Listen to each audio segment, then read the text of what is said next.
Hello everyone, myself Ujjwal Sharma, and today I'm going to present my complete full stack project, which is named as Prescripto.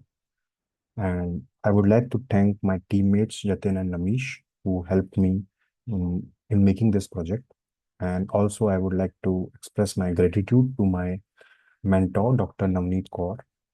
Uh, so, first of all, this project is basically for the course code INT 222, which is basically a backend subject. So, our main focus for the entire project will be backend architecture and what all the things and the tech stack we have used in it. But for understanding that, let's quickly go through the front end part. So basically, our entire project has three layers. That is a user interface where user will come and interact with us. The another one is the admin panel. The last one is the doctor's panel. So first of all, we need to understand this, that why this project is necessary. If we think about in modern day where healthcare is getting very important because of increasing number of diseases, so we want that the healthcare should not be very critical, or it should not be very critical to access. It should be a very hassle-free process where users or the patients can easily navigate through their doctors and what are their timing slots, and they can easily book the appointments. So the main problem statement of us is that we want to make the meeting with doctors much more hassle-free as compared to going physically into the hospitals, standing in the queue, and then seeking the appointments. So let's quickly go through the front-end layer. That is, this is the page where our patient will land. In the navigation bar, here we have home, all doctors, about, contact. And whenever you will come, you will firstly ask to make your account here. And in the profile section, you can add your details. In my appointment, you can check off all your appointment which you have booked earlier or the appointment which you will book now. And the last one is the logout button.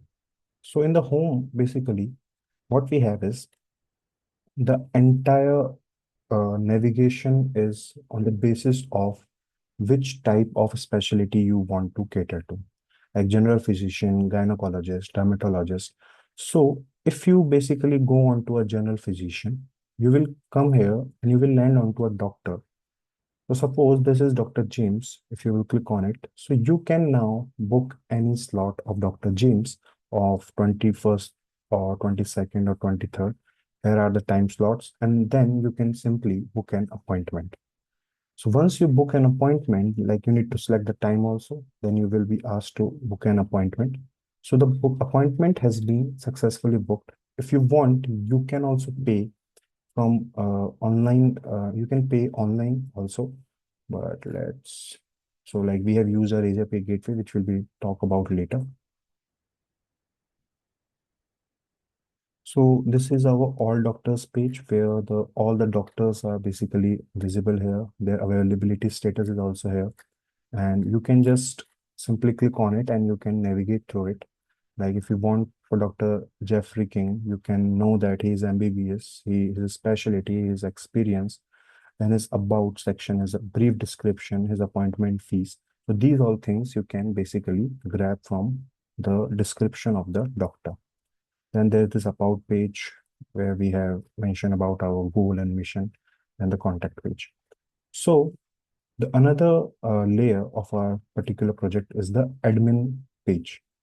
If you log in into, I've already mentioned the details. If you log in into the admin layer of our project, what we will see that it is basically run by us. We can only access the admin panel, and in it, we can see that which all doctors are there, how many appointment have been booked till yet, and which doctor is has the latest appointment, and which doctor has cancelled the appointment or which doctor has completed the appointment. Everything will be mentioned here. If suppose if a doctor comes and he wants to get listed into our website, then we can basically simply go into the add doctor section and we can add the doctor details, and we can simply add the doctor here, the all the details. We can fill this particular form. This is the doctor's list, which all doctors are there. If we now move to the last one, that is the doctor side of the of project, where doctor will come, individual doctor will come, and he will get to know about all the information about all the appointments he has till yet, and about his profile. If like in this, there's this feature, like if he want to uh, edit his availability status, so if we will see that, if we will click on available, now he is available. But if we remove it and save it, that means Emily Larson, if we search for Emily Larson, she is a gynecologist. If we go into the gynecology section, so now Emily Larson is not available yet. But if we go again and if we edit it and tick mark this available checkbox, and if we come to here and refresh it, so we will see that now Emily Larson will be available for for her appointments. So yeah, that's all about the front end layer. Now, if we will shift to the major part of our project, that is the backend architecture. To understand the backend architecture, let's move to our GitHub repository. So, our main idea for this project's architecture was to make it bit abstract. Like we want to make everything cleaner onto our main file, that is the server.js file. So in the server.js file, we will look after things and we will step by step go and what are the significance of all the steps. So these all are the import statements. In the statements, we can see that we have basically imported the Express course. So these all have the different functionality. Like Express is a framework, and we can use it to make apps and all those things. And the course for parsing the data, which is coming via uh, API request. Then look at this, like admin router, doctor router, and user router. We have basically imported them from these folders, route folders, and the user route.js files. So what does this mean?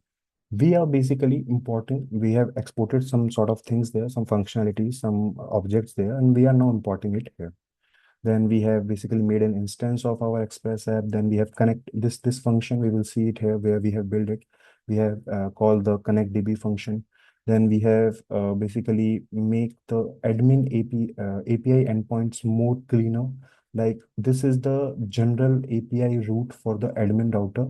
And if we go to the more specific functionality, then we will see that how we are using this admin router file. Then here we are listening to our port and we are starting our basically server. So now let's go one by one. So basically our main tech stack for the project was we have used backend architecture of the MERN development, that is the MongoDB as a database, then Express as a framework, and then Node.js. So these three things major. And talking about the authentication part, we have used the JWT thing. So one thing I would like to tell that these are the three layers. And if we talk about it, this user basically where the user will land was built by my friend Namish, and the doctor and the admin panel was built by Jatin, and this was built by me. That is the doctor's panel. So all of have different functionalities, but the major thing is the database part, and we have all worked together on the database parts. So first of all, let's see what all these folders are. So in the configuration folder, what we have did is the cloudinary.js. Here we are talking about like we are importing some sorts of images from cloud. Then there is this mongodb.js file. Here what we have done, we have imported our mongoose package from npm, and we have installed it, and then now here we are importing it. Then we have created this function, that is the connectdb function, which is an async function, and we have called it in our uh, server.js file. Now, what's the significance of it calling it here is like we want to achieve that level of abstraction.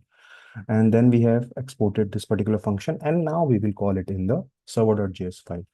This was all about configuration folder. Then comes like if we have built our database, like our database was basically Prescripto. If you look at here, our database name was Prescripto. This is our database name.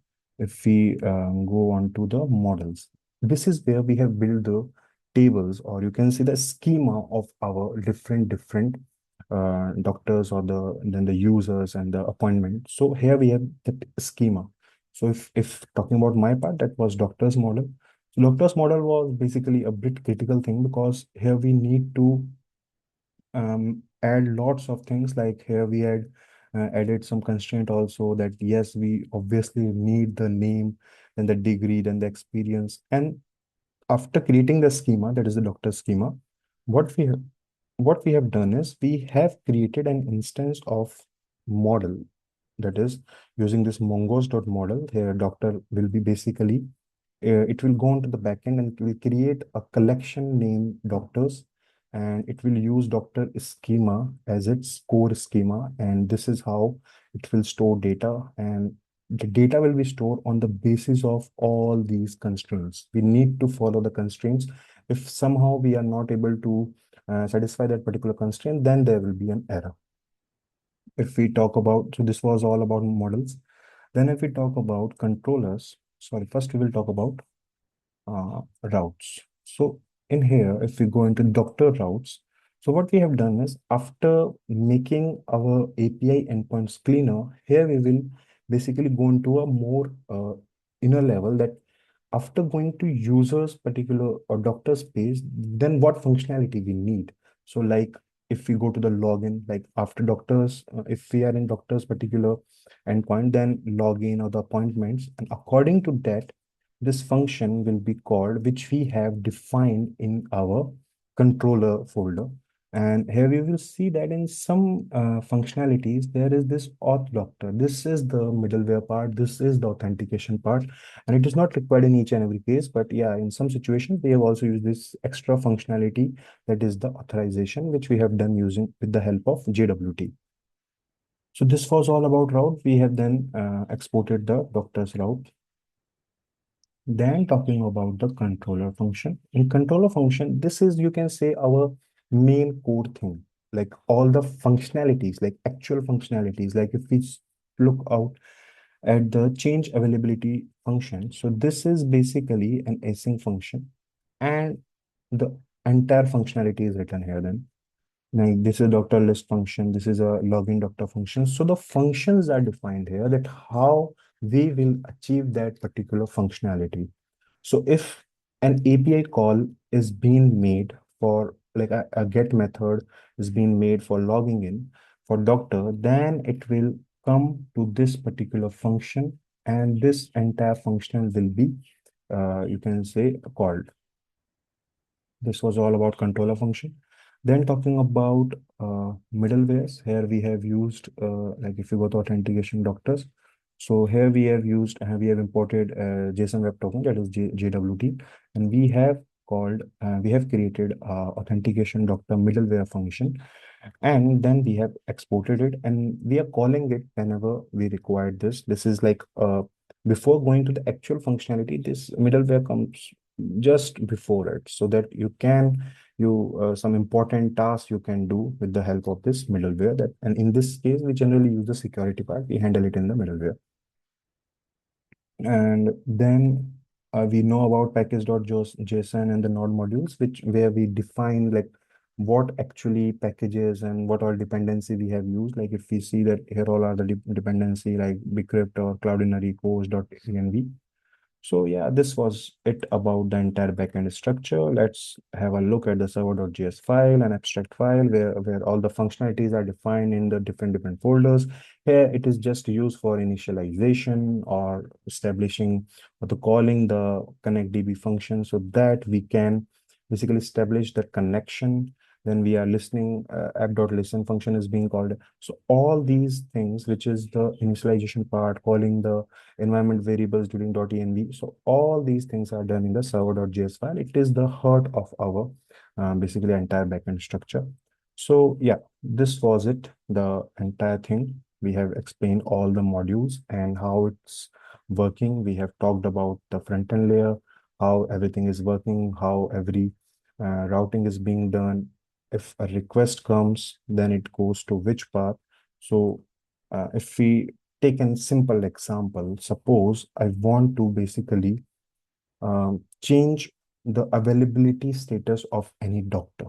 So what we will do is the server.js. So see, for doctor router, we imported doctor router from this routes folder, and Dr. root file. So we are using it. Okay, so Dr. router, and we are using it. Till here, we have reached till the Dr. route. Then in the Dr. route, what will happen is after that, it will check, hey, in Doctor, what you are expecting us to do. So it is saying that I want to basically update the profile. So if we are basically updating, and if this basically request is coming in the URL, and this is the HTTP method post, so what will happen? It will go into the, first of all, the authentication Doctor middleware will be run, and then the update Doctor profile, which is in our controller function. If we go into controllers, Doctor controllers, and if we look out for update Doctor profile. So this function will be finally called. So yeah, that's all. This was our entire project, which was a complete full stack project. It used the major backend technologies. We have used databases and everything was there. So thank you, everyone.